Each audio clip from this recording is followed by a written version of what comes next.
إن أريد إلا الإصلاح ما استطعت وما توفيقي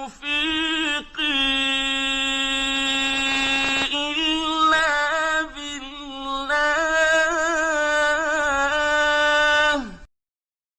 کس کی منسوخی؟ تو وہ بتائیں گے نا جو کہتے ہیں کہ منسوخ ہے، ہم تو کرنے کی بتائیں گے، ہم کرتے ہیں۔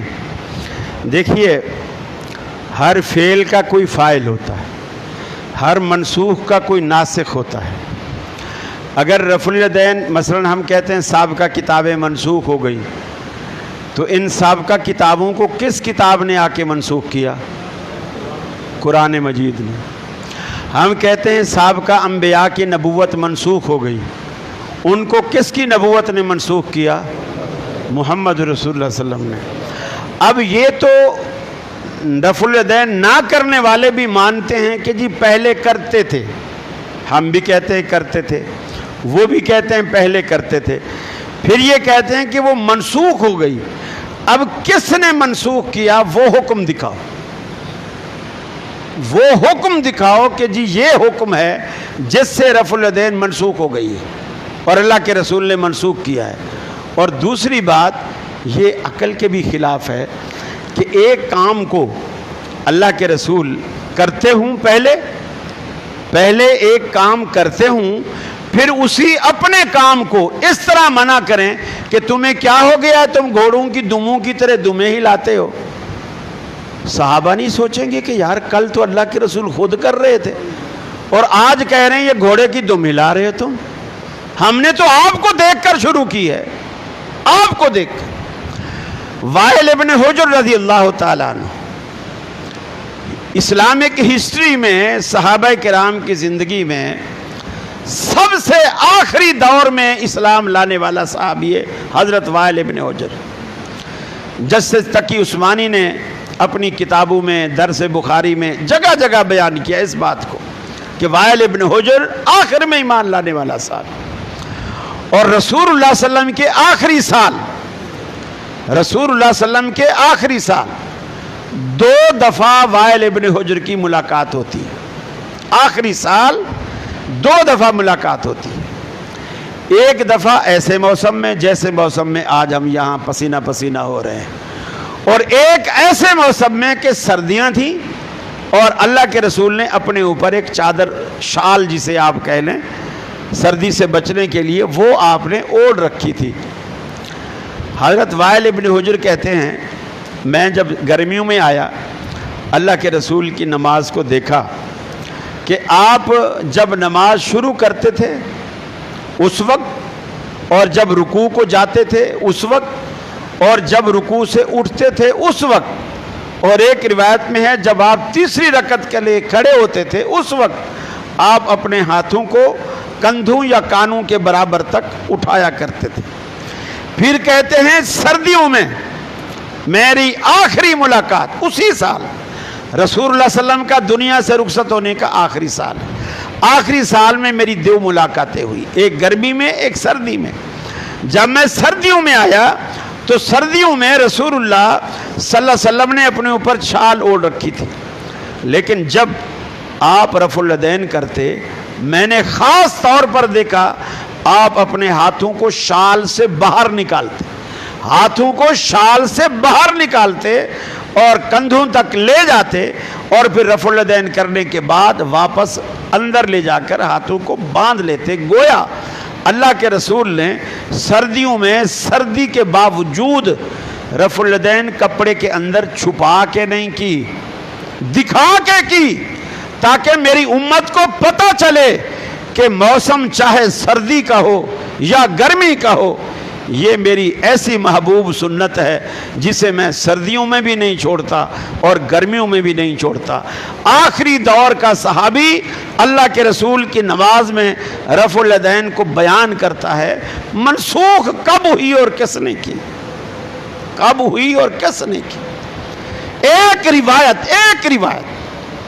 ایک روایت تو حدیث کے ذخیرے میں یہ الفاظ دکھا دو اللہ کے رسول نے کہا ہو آج کے بعد رفع الیدین نہیں کرنا، یا آج کے بعد رفع الیدین منسوخ ہے۔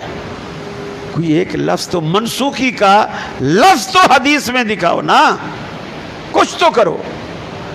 تو یہ دعویٰ دیکھو، دعویٰ تو یوسف کے بھائیوں نے بھی کہا تھا کہ یوسف کو بھیڑیا کہا گیا ہے، کہا تھا نا، لیکن آج تک اس کا وہ ثبوت دے سکے ہیں کہ یوسف کو بھیڑیا کہا گیا تھا؟ اللہ نے بادشاہ بنا کے واپس ملوایا اپنے باپ یعقوب علیہ السلام سے، اور پھر ثبوت بھی دے رہے ہیں، دعویٰ بھی ہے کہ یوسف کو بھیڑیا کہا گیا ہے، ثبوت بھی دے رہے ہیں۔ ثبوت کیا دے رہے ہیں؟ یوسف کے کرتے پہ خون لگا کے باپ کو دکھا رہے ہیں، اور یہ قرآن کہتا ہے باپ کو دکھا رہے ہیں یوسف کے کرتے پہ خون لگا کے۔ اب ثبوت بھی دکھا رہے ہیں، لیکن قرآن کہتا ہے ان کا دعویٰ بھی جھوٹا تھا، ان کا ثبوت بھی جھوٹا تھا۔ ارے وہ جھوٹا صحیح، تم دکھاؤ تو صحیح نا، دکھاؤ تو صحیح کہ منسوخی کی یہ حدیث ہے کہ آپ نے فرمایا آج کے بعد رفع الیدین نہیں کرنا۔ کم از کم میں اپنے حد تک میں یہ آپ سے وعدہ کرتا ہوں، آپ حدیث لے آئے میں آج ہی ترک کروں گا، آج ہی ترک کروں گا۔ اللہ کے رسول نے منسوخ کر دی ہو اور ہم کرتے بھی رہے، یہ کیسے ہو سکتا ہے؟ جو بخاری شریف نے 4-5 روایات جو بخاری نے نقل کی ہے نا، دنیا آج تک ایڑی چوٹی کا زور لگا کر دنیا آج تک اس کا توڑ پیش نہیں کر سکی۔ مولانا مودودی سے کسی نے پوچھا تھا، اور یہ جو ان کے مسائل احکام و مسائل پر رسائل ہیں ان کے 4-5 جلدوں میں، اس میں یہ موجود ہے، کسی نے پوچھا کہ جی رفع الیدین کرنی چاہیے یا نہیں کرنی چاہیے؟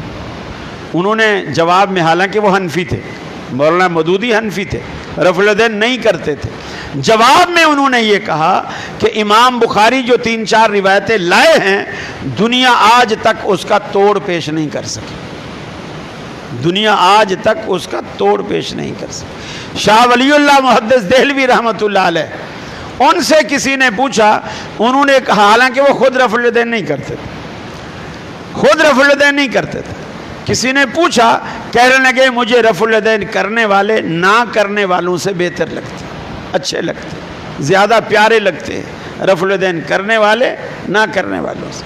احناف کے اب بھی بعض علماء ایسے ہیں جن سے تنہائی میں خلوت میں جا کر کے پوچھو رفع الیدین کے بارے میں، تو وہ کہتے ہیں کہ جی گھر میں علیحدگی میں کبھی کر لیا کرو، یہ بھی سنت ہے، مسجد میں نہیں کرنے دیتے، مسجد میں نہیں کرنے، لوگوں کو پتہ چل جائے گا، پھر لوگ بولیں گے کہ اچھا خود علیحدگی میں کرتے ہوں گے۔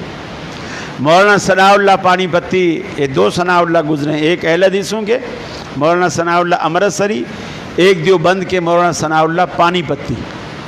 تو یہ جو مولانا ثناء اللہ پانی پتی ہے، ان کے کچھ وصایا چھپے ہیں، یہ قدیمی کتب خانے والے کراچی والے جو ہیں، انہوں نے وہ چھاپے وصایا، یہ وصایا وصیت کی جمع ہے، وصایا شریف کے نام سے، اس میں ان کی ایک وصیت ہے، وصیت یہ ہے کہ میرا جنازہ ایسے بندے سے پڑھوانا جو جنازے میں سورۃ فاتحہ پڑھتا ہو، جو جنازے میں سورہ فاتحہ پڑھتا۔ مجھے بتائیے اس پورے کراچی کیا پورے پاکستان میں جنازے میں سورہ فاتحہ کون لوگ پڑھتے ہیں؟ اب وہ ڈر کے مارے یہ تو نہیں کہہ رہا کہ میرا جنازہ اہل حدیث سے پڑھوانا، یہ نہیں کہہ رہا، لیکن بات ایسی کہہ رہا ہے کہ اس سے مراد اہل حدیث ہے، کہ میرا جنازہ ایسے بندے سے پڑھوانا جو جنازے میں فاتحہ پڑھتا ہو۔ تو میرے بھائیو، جب بعد میں تمہیں آخری عمر میں جا کے یہ پچھتاوا ہوتا ہے اور اپنے جنازے بچا رہے ہو، تو لوگوں کے جنازے کیوں برباد کر رہے ہو؟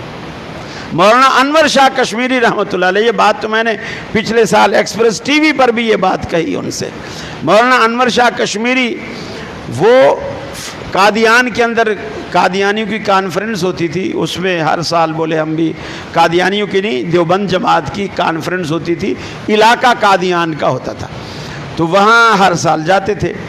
یہ جسٹس تقی عثمانی صاحب جو دارالعلوم کرنگی والے ہیں، ان کے والد گرامی مفتی محمد شفیع صاحب، یہ نانک واڑہ والے، ان کا وہاں بھی بڑا مدرسہ تھا، اور یہ تفسیر بھی ہے ان کی معارف القرآن کے نام سے. ان کی کتاب وحدت امت، مفتی شفیع صاحب کی جو جسٹس تقی کے والد ہیں، وحدت امت. اس کے صفحہ نمبر 13 پر ایک اہم نکتہ اور ایک اہم واقعہ کے نام سے وہ ایک بات موجود ہے.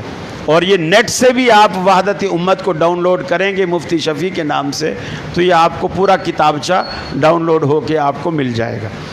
اور اس پہ لکھتے ہیں کہ قادیان میں مفتی شفیع صاحب کہتے ہیں کہ میں انور شاہ کشمیری کے پاس گیا فجر کی نماز کے بعد. وہ گھٹنے کھڑے کر کے گھٹنوں کے گرد حلقہ بنا کر اپنے سر کو گھٹنے کے بیچ میں دے کر بڑے افسردہ حالت میں بیٹھے ہیں. میں برابر میں بیٹھ گیا. جب وہ وہاں سے ذرا سا فارغ ہوئے، اٹھے، سر کو اٹھایا، مجھے دیکھا تو میں نے کہا شاہ صاحب آپ کیوں پریشان ہیں؟ کہنے لگے نہیں کوئی بات نہیں. میں نے کہا نہیں حضرت کوئی تو بات ہے.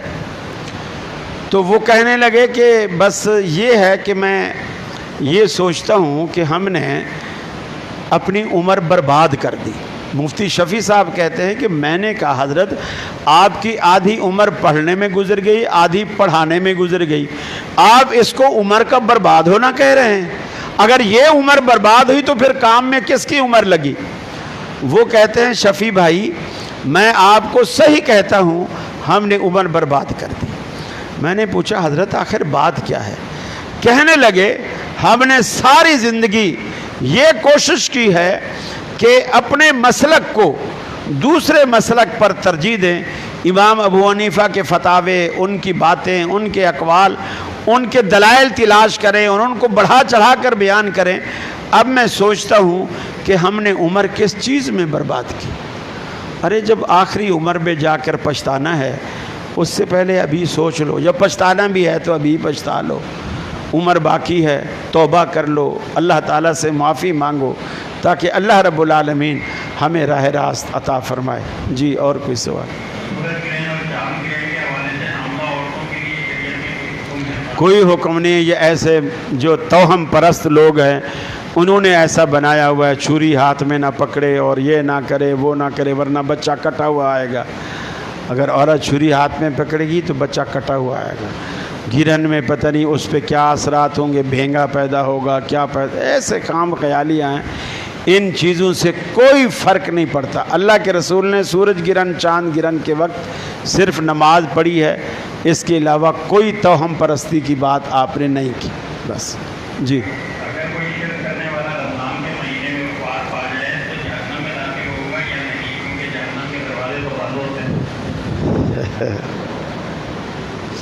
چلو اگر آپ کی بات بھی مان لیں تو جہنم کے دروازے کب تک بند ہوتے ہیں؟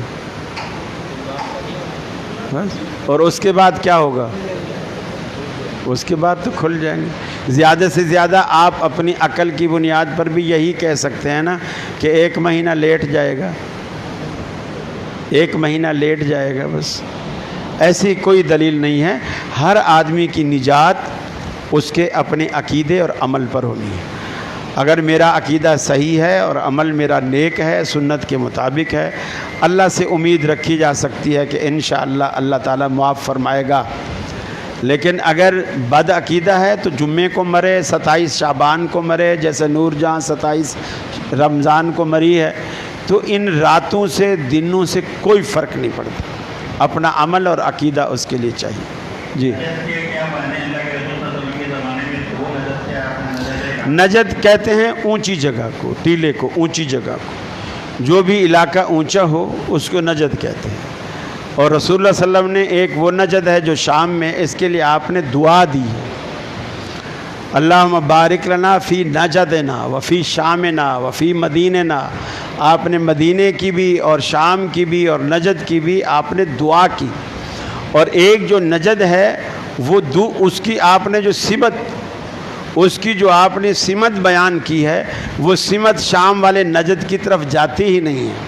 تو لہٰذا یہ کھینچ تان کے ان کی کوشش ہوتی ہے کہ جہاں محمد بن عبد الوہاب پیدا ہوا ہے وہ والا نجد اصل رسول اللہ صلی اللہ علیہ وسلم کی مراد ہے. چونکہ اس نے مدینے میں سوائے رسول اللہ صلی اللہ علیہ وسلم کے مزار کے باقی جتنے لوگوں نے شرک کے اڈے بنائے تھے وہ سارے گرا دیے تھے.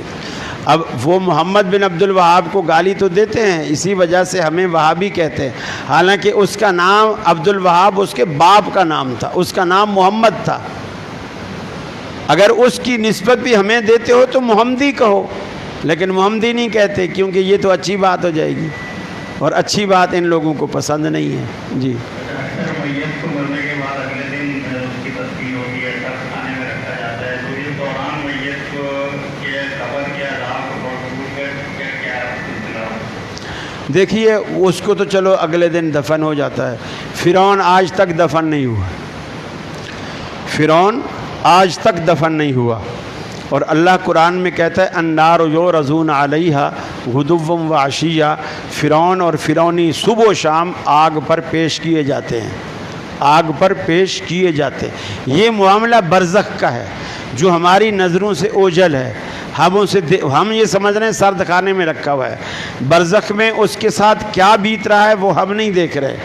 جیسے ایک بندہ سویا ہوا ہو، وہ حالانکہ دنیا میں ہوتا ہے، برزخ میں نہیں ہوتا، دنیا میں ہوتا ہے، ہم بھی دنیا میں ہوتے ہیں۔ سوئے ہوئے وہ خواب دیکھ رہا ہو، اور خواب میں اس کے پیچھے سانپ بھاگ رہا ہو، شیر بھاگ رہا ہو، وہ ڈر رہا ہو، تو اس کے ماتھے پر پسینہ بھی آ جاتا ہے، سب کچھ ہوتا ہے، لیکن ہم سمجھتے ہیں تو سویا ہوا ہے، مزے سے سویا ہوا ہے، حالانکہ وہ ڈر رہا ہوتا ہے، خوف زدہ ہوتا ہے، ہمیں اس کا پتہ ہی نہیں ہوتا۔ تو ہم دنیا میں سوئے ہوئے بندے کا نہیں پتہ لگا سکے، تو جس کا جہان ہی بدل گیا ہے اس کو ہم کیسے دیکھیں گے، اس کا ہم کیسے پتہ لگائیں گے؟ برزخی معاملہ ہے، سب کچھ ہوتا ہے، بس ہمیں نظر نہیں آتا، ہماری نظریں اسے دیکھنے سے قاصر ہیں۔ جی اسلامی بینک کے ذریعے جس پر کوئی چیز خریدی جا سکتی ہے؟ دیکھیے قسط پر لینا اور قسط پر دینا یہ تو اچھی بات ہے کہ آپ کسی پر احسان کرتے ہیں کہ میرے پاس پیسے نہیں ہیں اور چیز بھی مجھے چاہیے، موٹر سائیکل چاہیے مجھے، اور میرے پاس پیسے نہیں ہیں خریدنے کے، تو اس نے میرے لیے کچھ آسانی کر دی، 5,000 شروع میں لے لیے، باقی 1,000 روپیہ مہینہ لے رہا ہے، یہ تو ہے احسان۔ لیکن جو اصل بات پوچھنے کی ہے وہ لوگ آپ کبھی نہیں پوچھتے، اور اس کو آپ چھپاتے ہیں تاکہ مولوی کے منہ سے ہمارے حق میں فتویٰ نکلے، وہ اس لیے چھپاتے ہیں آپ لوگ۔ اصل بات پوچھنے کی یہ نہیں کہ قسط کا کاروبار کرنا، قسط کا کاروبار دنیا کا کوئی مفتی ناجائز نہیں کہے گا۔ اصل بات پوچھنے کی یہ ہے کہ ادھار میں قیمت بڑھانا جائز ہے کہ نہیں ہے، یہ ہے اصل سوال، ادھار میں قیمت بڑھانا جائز ہے کہ نہیں۔ حدیث میں آتا ہے من باع بیعتین فلہ او کسہما او الربا، جو شخص کوئی کسی بھی چیز کے 2 سودے رکھتا ہے یا 2 قیمتیں لگاتا ہے، 2 بیع کرتا ہے، اس میں جو کم قیمت والا سودا ہے، کم قیمت والا وہ حلال ہے، او الربا جو زیادہ والا ہے وہ حرام، وہ سود ہے، اس کو شریعت نے سود قرار دیا۔ تو لہٰذا ان دونوں میں جو نقد والی قیمت ہے اور ادھار والی قیمت ہے، کم قیمت کون سی ہوتی ہے؟ نقد والی، اور زیادہ کون سی ہوتی ہے؟ ادھار والی، اسی کو شریعت نے ربا کہہ کر سود قرار دیا، حرام۔ جی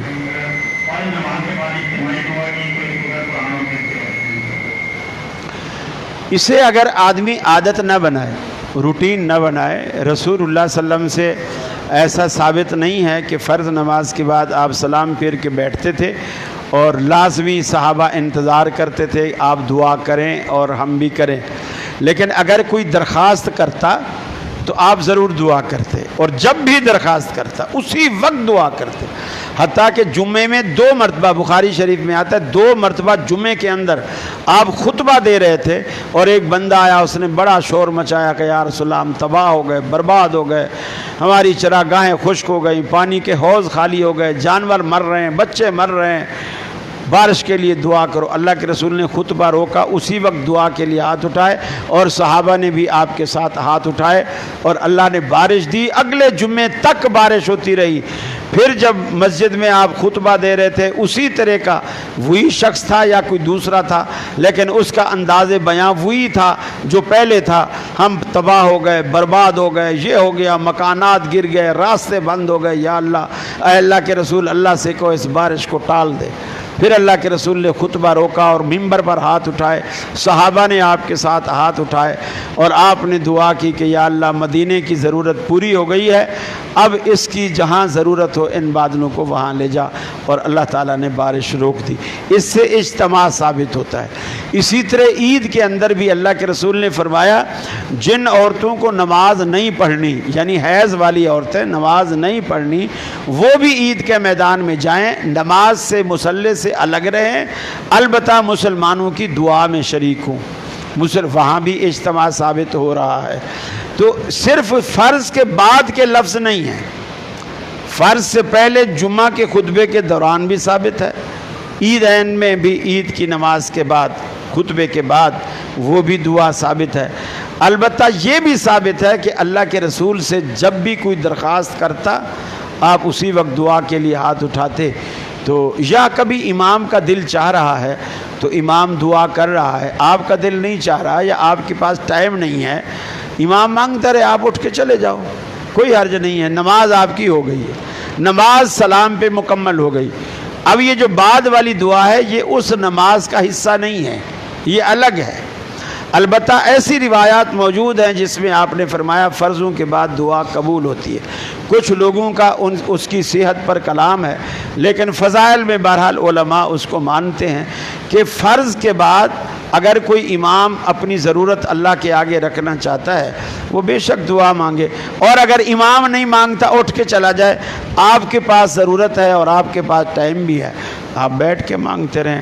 مولانا اسماعیل سلفی رحمۃ اللہ علیہ سے کسی نے پوچھا کہ آپ ہر نماز میں آپ دعا کرتے ہو، لیکن اہل حدیث کی بہت ساری مساجد میں فرضوں کے بعد لوگ دعا نہیں کرتے، اس کی کیا وجہ ہے؟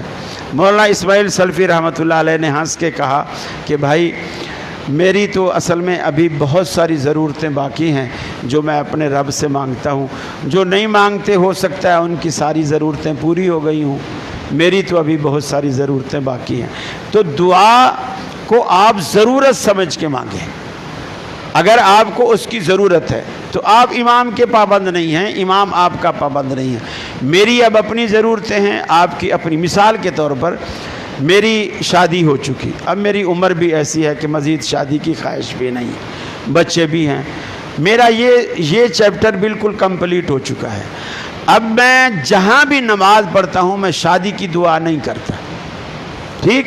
اب آپ میں جتنے نوجوان بیٹھے ہیں 18 سال 19 سال 20 سال کے، ان کو تو پانچوں ٹائم دعا ہی شادی کی چاہیے، پانچوں ٹائم۔ اور اگر آپ میری دعا پہ رہیں گے تو آپ ساری زندگی کوارے ہی رہیں گے۔ تو اس لیے امام کی دعا پہ نہ رہیں، آپ اپنی ضرورت اللہ کے آگے رکھیں تاکہ آپ کی جو دعائیں ہیں اللہ قبول کرے۔ جی نماز میں زبان پہ نیت اور اسی سلسلے میں دوسرا سوال ہے، زبان پہ نیت کن جگہوں پہ ہو سکتی ہے؟ یہ تو سارے ٹی وی والے سوالات لا رہے ہیں کہ زبان سے نیت، بلکہ دیوبندی بھی کہتے ہیں نہیں ہے، بریلوی بھی کہتے ہیں نہیں ہے، ہم بھی کہتے ہیں نہیں ہے، زبان سے کوئی نیت نہیں۔ حدیث میں آتا ہے انما الاعمال بالنیات، تمام عمل کا، نماز کا نہیں، تمام عمل کا دار و مدار نیتوں پر ہے، تمام عمل کا۔ تو جب تمام عمل کا ہے تو وضو بھی عمل ہے، ناشتہ بھی عمل ہے، روٹی کھانا بھی عمل ہے، بس پہ چڑھنا بھی ایک عمل ہے۔ ہر چیز سے پہلے پھر نیت کرو، وضو کرنے بیٹھو وہاں نیت کرو، نیت کرتا ہوں میں وضو کی، ٹوٹی ہے پیتل کی، پانی ہے کھارا منہ میرا مشرق کو، پھر بسم اللہ پڑھ کے آپ وضو کریں۔ ناشتہ کرنے بیٹھیں، اگر پنجاب میں ہیں ناشتہ کرتا ہوں میں شوگر کا مریض ہوں، چائے پیوں گا پھیکی، پھر بسم اللہ پڑھ کے جناب ناشتہ کرے۔ تو ہر چیز کی پھر نیت کرے نا، صرف زبان سے، پھر نماز کی تو نیت کا کوئی حکم، نیت اصل آپ کے دل کے ارادے کا نام۔ جی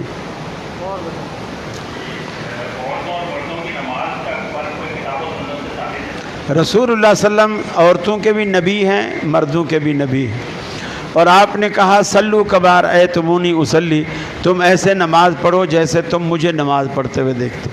عورتوں کا نبی کوئی عورت نبی نہیں ہے، عورتوں کے نبی بھی اللہ کے رسول ہیں، مردوں کے نبی بھی اللہ کے رسول ہیں، لہٰذا نبی کا طریقہ دونوں پر لازم ہے کہ دونوں اس طریقے کو اپنائیں۔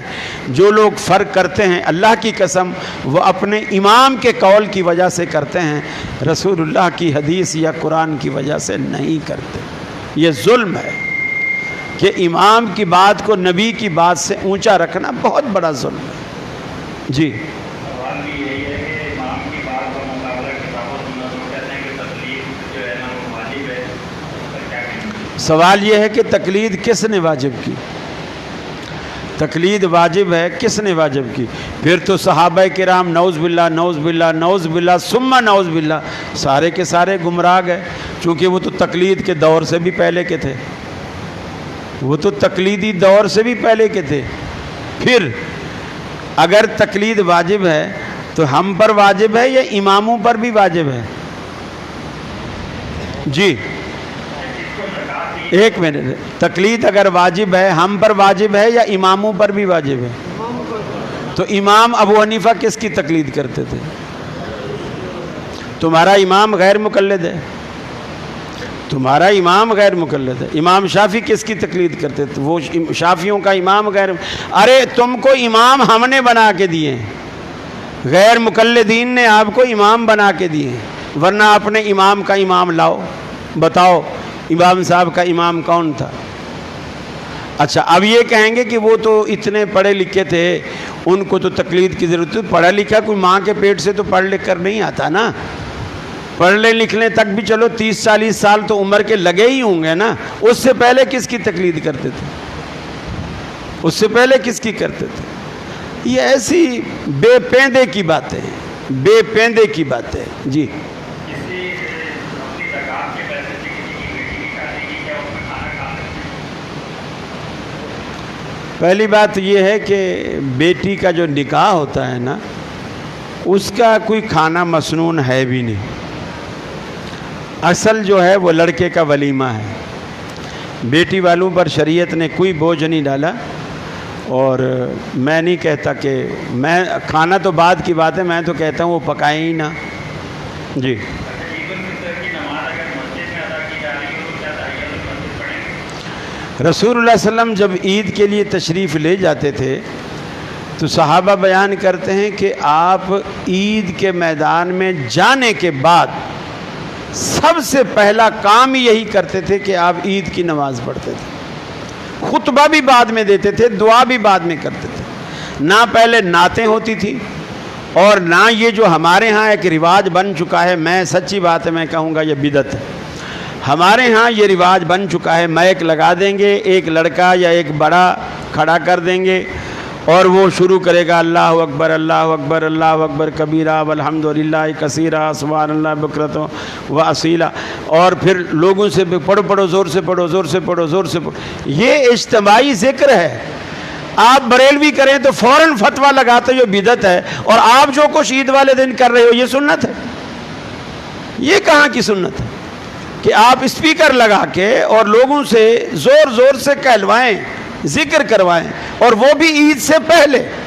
حدیث میں صراحت ہے کہ اللہ کے رسول عید کے میدان میں سب سے پہلا کام یہی کرتے تھے کہ آپ نماز پڑھتے تھے۔ نماز سے پہلے نہ کوئی نعت، نہ کوئی نظم، نہ تکبیرات کی بلند آواز سے اجتماعی شکل میں ذکر، اور نہ خطبہ نماز سے پہلے۔ یہ بدعت مروان بن حکم نے جاری کی، جس کو آج تک حنفی اپنائے ہوئے ہیں۔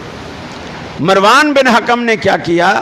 خطبے کو نماز سے پہلے لے آیا۔ کیوں پہلے لے آیا؟ حدیث میں آتا ہے وہ ممبر پہ چڑھتا تھا، ابو ہریرہ پیچھے قمیض پکڑ کے کھینچتے تھے، حالانکہ مروان بن حکم خلیفہ تھا، ابو ہریرہ اس کو پیچھے پکڑ کے کھینچتے تھے، ابو ہریرہ اس کو مصلی پر لاتے تھے، وہ ممبر پہ چڑھتا تھا، آپ مصلی پر پہلے نماز پڑھا، وہ ممبر پر چڑھتا تھا، اور وہ آخر اس نے ضد کر کے خلیفہ چڑھ گیا ممبر پہ، ابو ہریرہ نے چھوڑ دیا۔ پھر ابو ہریرہ نے مجمع میں کھڑے ہو کر کہا انظروا الی ھذا الخبیث، اس خبیث کی طرف دیکھو. اللہ کا نبی نماز پہلے پڑھاتا تھا اور خطبہ بعد میں دیتا تھا, اور یہ خطبہ پہلے دے رہا ہے اور نماز بعد میں پڑھائے گا. تو اس نے کہا میں اگر خطبہ بعد میں دوں گا لوگ سنیں گے ہی نہیں. رسول اللہ کے لیے تو بیٹھے رہتے تھے, میرے خطبہ کوئی سنے گا ہی نہیں, اور لوگ نماز پڑھے. آج کل بھی ایسا ہوتا ہے, لوگ خاص کر قربانی کی عید پہ وہ بھاگتے ہیں لوگ کسائی پکڑنے کے لیے, یا خود کسائی بھی بھاگ رہے ہوتے ہیں گھر پکڑنے کے لیے, اور بس نماز سلام پھرا اور جناب یہ جا وہ جا, کھیر پکائی کھائی چل میرے بھائی, بس پھر نہیں دکھتے وہ لوگ. اب ہم نماز پڑھ کے فارغ ہو کے گھر جاتے ہیں, ان لوگوں کے ہاں سے کلیجی اور گردے کی بھننے کی خوشبو آ رہی ہوتی, انہوں نے کلیجیاں بھی بھنی ہوئی ہوتی ہیں. تو یہ طریقہ غلط ہے. عید کے دن عید کی نماز سے پہلے کچھ نہیں کرنا, نہ نفل, نہ سنت, نہ تحیت المسجد, نہ نعت, نہ نظم, نہ تکبیرات, کچھ بھی نہیں. پہلا کام یہی کرنا ہے کہ عید کی نماز پڑھنی ہے. جی کون نہ ہو؟